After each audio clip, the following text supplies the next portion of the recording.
Hi friends, Radhe Krishna.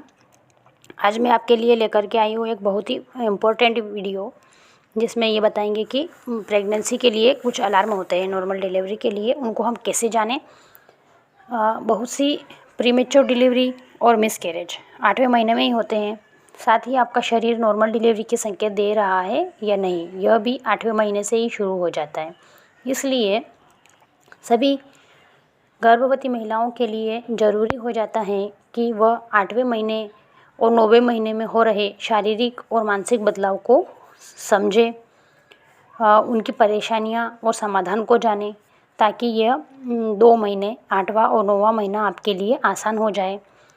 सबसे पहले जाने कि 8वां महीना 32 से 36 सप्ताह का माना जाता है। इस समय अधिकतर प्रेग्नेंट महिलाओं को सांस लेने में तकलीफ़ होती है,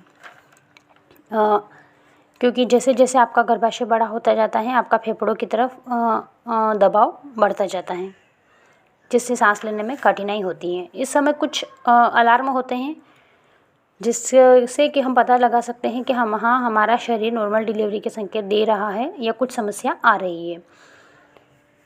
डिलीवरी के लिए जिसका हर गर्भवती को ध्यान रखना चाहिए और तुरंत डॉक्टर से संपर्क करना चाहिए। जैसे कि बहुत सी ऐसी समस्याएं हैं, जैसे कि आपको अगर अचानक से बूंद बूंद करके पानी गिरने लगा है या एकदम से थैली फट जाती है, जैसे कि हमें पेशाब आ रहा है, ऐसे बहुत सारा पानी आता है, तो हमें तुरंत डॉक्टर को संपर्क करना चाहिए।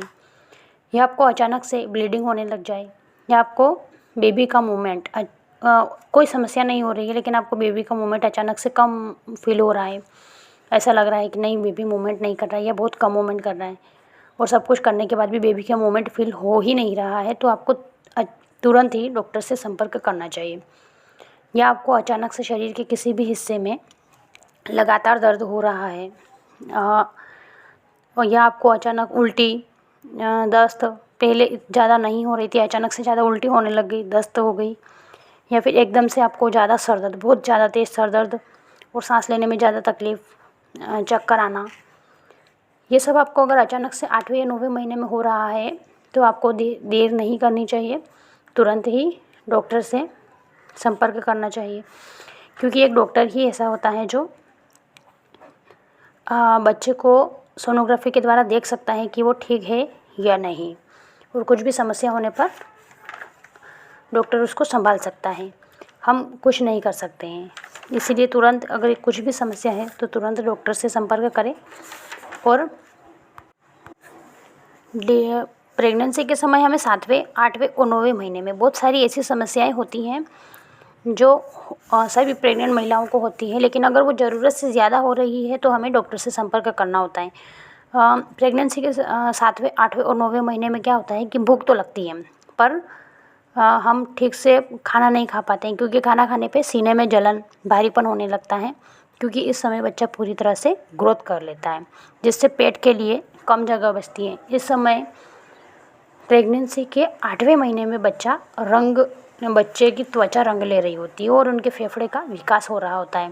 इस समय अधिकतर बच्चे अपनी पोजीशन ले लेते हैं, इसलिए गर्भवती महिला को नीचे के हिस्से में भारीपन या हल्का दर्द हो सकता है, और उसके साथ साथ बार बार यूरिनेशन की समस्या बढ़ जाती है। इस समय यूरिन की समस्या बहुत ज़्यादा बढ़ जाती है पहले के मुकाबले, लेकिन बहुत सारी महिलाएं क्या करती हैं कि यूरिन की समस्या बढ़ गई है तो पानी पीना कम कर देती है, लेकिन हमें ये ध्यान रखना है कि इस समय हमें थोड़ी सी तकलीफ़ उठानी पड़ेगी और पानी को पीते रहना है। हमारे शरीर में पानी का संतुलन बराबर लेवल से होना चाहिए, पानी की कमी नहीं होनी चाहिए।